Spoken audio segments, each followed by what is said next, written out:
आज आहे ना आपल्याला शेजारच्या गावामध्ये ना बाजार करायला जायचंय.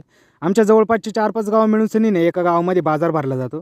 आजूबाजूचे छोटे शेतकरी आहे ना ते त्यांचा थोडा भाजीपाला घेऊन सनी तिथे विकायला येतात. 2-3 दिवसापासून पाऊस झालेला आहे, त्याच्यामुळे ना मोऱ्या सोडल्या धरणाच्या. तर नदीला पाणी भरपूर आलेलं होतं. जाता जाता आपला मित्र भेटला, तो म्हटला की बाजार आहे ना 6 वाजता भरला जातो आणि 8 वाजेपर्यंत राहतो. त्यामुळे ना आपण पेट्रोल टाकायला आहे ना पंपावर गेलो म्हणजे थोडा वेळ टाइमपास पण होईल आणि बाजारापर्यंत आपण येऊन लागू. पण तिथे गेल्यावर आहे ना पाऊस येऊन लागला, त्याच्यामुळे ना माझ्याबरोबर 2-3 गाडीवाले सुद्धा आहे ना तिथे आसरा म्हणून आहे ना पावसामुळे थांबून राहिले. पाऊस जेव्हा बंद झाला त्यानंतर आपण बाजार करायला आलो. हा आमच्या शेजारच्या गावातला बाजार.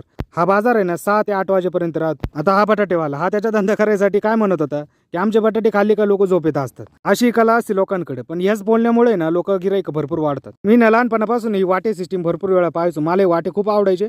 पण याची आईनं एक गंमत सांगितली की हे वाटे घेताना ना हे भाजीपाला थोडा शिळा असतो, त्याच्यामुळे हा थोडा स्वस्तात विकला जातो वाटे करून सरी. तर मित्रांनो, हा बाजार आहे ना आता भरपूर वेळ थांबणार आहे, त्याच्यामुळे आपला भाजीपाला जवळपास घेऊन झालेला आहे. तर आपण आहे ना आता घरच्या मार्गाला लागलो. तर भेटू पुढच्या व्हिडिओमध्ये.